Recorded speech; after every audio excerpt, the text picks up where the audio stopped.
లాగా నన్ను ఆదరించి దగ్గర తీసుకుని నాకు వచ్చేటటువంటి ఎమోషనల్ సమస్యలు, భావాత్మకమైనటువంటి సంవేదనాపరమైనటువంటి సమస్యల్ని తీర్చి తండ్రిలాగా నన్ను ఆయన ముందుకు తోశారు కాబట్టి, నా కెరియర్కి ఒక మార్గం చూపించారు కాబట్టి నేను ఈరోజు ఈ రకంగా ఉండగలిగాను. కాబట్టి మనము ఎవరైతే కార్యకర్తలు పుణ్యటూరు నుంచి వచ్చారో, లేకపోతే మిగతా పాపేశ్వర గారు లాంటి వాళ్ళు వచ్చారు, వీళ్ళందరి యొక్క లక్ష్యం ఏంటంటే ఈ రకంగా ఒకప్పుడు సంఘానికి బాగా పనిచేసినటువంటి పూర్ణకాలిక కార్యకర్తలు మాత్రమే కాదు, జిల్లా కార్యవాహకులుగా, విభాగ కార్యవాహకులుగా, లేకపోతే ఇంకొక బాధ్యతలో పనిచేసినటువంటి వాళ్ళతో కూడా సంభాషణ కొనసాగించాలి.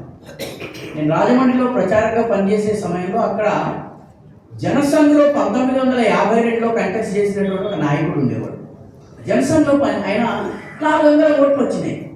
కానీ ఆ టైంలో దీపం గుర్తుని మోసేందుకు ఎవరూ సిద్ధం కాలేదు. ఈయన సిద్ధమయ్యారు, 400 ఓట్లు సంపాదించారు. 400 ఓట్ల కోసం ఆయన డబ్బులు కూడా ఖర్చు పెట్టుకున్నారు ఎంతో కొంత. ఆ తరువాత నుంచి ఆయనకి సంఘం సరిగ్గా పనిచేయడం లేదన్నటువంటి నమ్మకం బాగా కలిగిపోయింది. సో నాకు మా విభాగ ప్రచారక గారు సోమయాజుల నాగేశ్వరరావు గారు చెప్పింది ఏంటంటే, నెలలో 2 సార్లు ఆయన ఇంటికి వెళ్ళాలి, చెవులో దూది పెట్టుకుని వెళ్ళాలి. ఆయన ఏమి చెప్పినా తల ఊపి అవునండి అవునండి అవునండి అని వచ్చేసేసి నెలకు 2 సార్లు పని చేసేవాడు. ఎందుకంటే ఎవరైతే కొంత పని చేసి ఇంటికి తిరిగి వస్తారో వారికి ప్రస్తుతం నడుస్తున్నది సరిగ్గా ఉండదు. ఎందుకంటే ఏ అత్తకి కోడలు చేసే పని నచ్చదు. ఇది సామాజిక నియమం. ఇది మనకి అనిపిస్తుంది నేను బాగా పనిచేశాను, వాడు పనిచేయడం లేదని అనిపిస్తుంది. కాబట్టి వాళ్ళను వినడం కేవలం ప్రచారకులను, పూర్ణకాలిక కార్యకర్తలుగా పనిచేసిన వాళ్ళు మాత్రమే కాదు, సంవేదన సేవా సమితి యొక్క పరిధిలోకి ఒకప్పుడు మంచి స్థాయిలో సంఘానికి పనిచేసినటువంటి వ్యక్తులు నేను ఒంటరిగా ఉన్నట్లయితే వారిని కూడా కలిసేటటువంటి ఏర్పాటు చేయాలి. ఈ పనిని కూడా మన పనిగా భావించాలి. కేవలం పూర్తికాలిక కార్యకర్తలు మాత్రమే కాదు. నాకు తెలిసి హైదరాబాద్ మహానగర్ కార్యకర్తగా పనిచేసినటువంటి, మహానగర్ కార్యవాహగా పనిచేసిన వ్యక్తికి పిల్లలు లేరు. ఆయన చివరి సమయంలో భార్య చనిపోయిన తర్వాత ఒక ఓల్డేజ్ హోమ్లో ఉండేవారు. ఓల్డేజ్ హోమ్లో ఉండి ఆయన రోజంతా రిపబ్లిక్ టీవీ చూడటము, ఆవేశపడటం తప్ప వేరే ఏమీ పని లేదు ఆయనకి. ఆయన దగ్గరికి ఎవరు వెళ్తారు? కేవలం పూర్ణకాలిక కార్యకర్తల వరకే మనం పరిమితం కావాలా? వీళ్ళను కూడా స్పృశించాలి. ఒకప్పుడు క్షేత్రస్థాయిలో గట్టిగా పనిచేసి రిటైర్ అయిపోయి 70 ఏళ్ళు 80 ఏళ్ళు ఒంటరిగా ఉంటూ కూడా రిపబ్లిక్ టీవీ చూసి ఆవేశపడేటటువంటి వృద్ధ యువకులను పలకరించే బాధ్యత కూడా మనది. కాబట్టి సంవేదన సేవా ట్రస్ట్ యొక్క పరిధిలోకి వారిని కూడా చేర్చుకున్నట్లయితే చాలా బాగుంటుంది.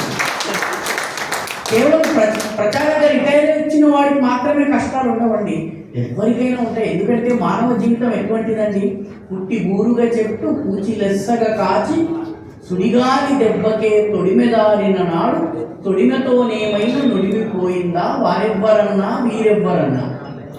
కేవలం ప్రచారకులు, పూర్ణకాలిక కార్యకర్తలు, లేకపోతే గృహస్థు కార్యకర్తలు మాత్రమే కాదు, ఈరోజు ఇక్కడ ఉన్నటువంటి వాళ్ళ కుటుంబాల్లో కూడా పిల్లలు అమెరికాలో ఉండి వీళ్ళు ఒంటరిగా ఉన్నటువంటి వాళ్ళు ఉన్నారు. కాబట్టి మనము సంవేదన సేవా ట్రస్ట్ తన పరిధిని విస్తృతం చేసుకుని వీళ్ళను కూడా కలుపుకుంటే బాగుంటుందన్న అభిప్రాయము.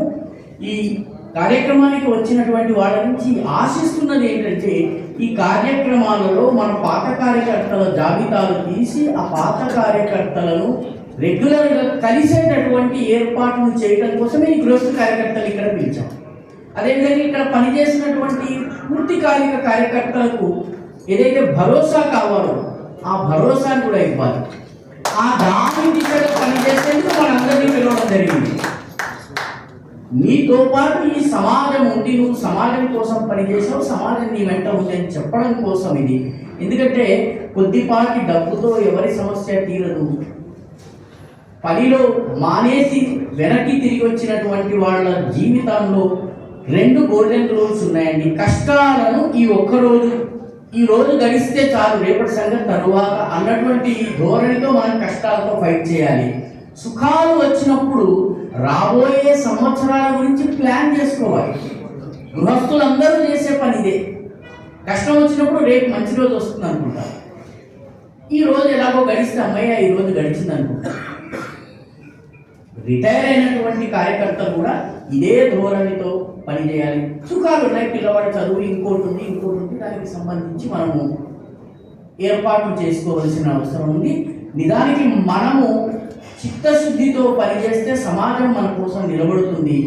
నేను నా జీవితంలో స్వయంగా అనుభవించాను.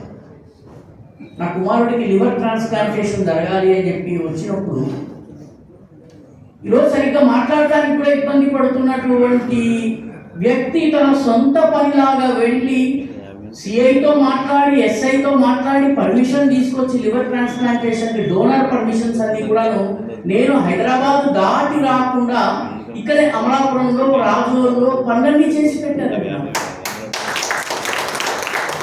నేను కేవలం పేరు చెప్పడం లేదు, కానీ మనందరికీ తెలుసు. అంటే నేను అడగకుండానే నా కోసం పనిచేశాను.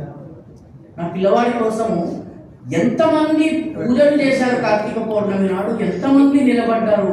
అంటే సమాజం కోసము పనిచేసే వ్యక్తి కోసము సమాజం నిలబడుతుంది.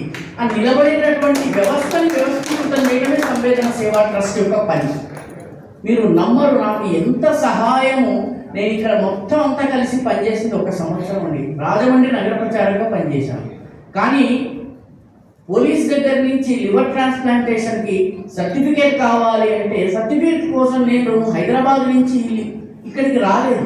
ఇక్కడికి కార్యకర్తలు చేసి పంపించారు. ఆ కార్యకర్తల్లో కొందరికి నేను ఇప్పటి వరకు ధన్యవాదాలు కూడా చెప్పలేదు. అయ్యా, మీరు చేసిన సహాయం వల్ల నేను నా పిల్లవాడికి మేలు జరిగింది. సరే, మిగతా పరిణామం ఏమిటన్నది పక్కన పెట్టినట్టయితే మీరు చేసిన సహాయం ఈ జీవితంలో మర్చిపోలేను.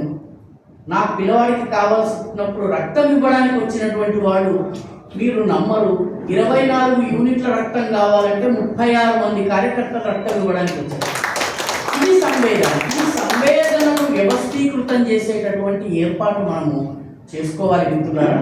కాబట్టి గృహస్థు కార్యకర్తలు ఇక్కడ ఇంతమందిని శ్రేయోభిలాషుల్ని పిలవడానికి కారణం ఏంటంటే ఈ శ్రేయోభిలాషులు కూడా ఈ పనిలో భాగస్వాములు కావాలి. తమ జిల్లాలోని పాతతరం కార్యకర్తల్ని గుర్తుంచుకుని కలవాలి, పలకరించాలి, వాళ్ళు చెప్పేది వినాలి. అదేవిధంగా మనం కూడా ఈ పనిలో భాగస్వాములు కావాలి. ప్రచారకులుగా రిటైర్ అయిన వాళ్ళు ఉన్నారు, మిగతా వాళ్ళు ఉన్నారు, వాళ్ళకి మనం తోడ్పడగలిగితే తోడ్పడాలి, లేకపోతే సహాయం చేయగలిగితే చాలా సందర్భాల్లో మాట సాయం చాలా పెద్ద సాయం. కాబట్టి ఈ ఉద్దేశంతో ఈ కార్యక్రమాన్ని ఏర్పాటు చేశారు. మనందరము దీనిలో భాగస్వాములని. నేను లబ్ధి పొందాను కాబట్టి నేను 10 మందికి లబ్ధిని చేకూర్చాలన్న భావన కనుక మనలో లేకపోయినట్లయితే సంవేదన సేవా ట్రస్ట్ యొక్క అసలు లక్ష్యం డిఫీట్ అయిపోయిందని నేను భావిస్తాను. ఈ అవకాశాన్ని నాకు ఇచ్చిన పెద్దలందరికీ అనేక ధన్యవాదాలు.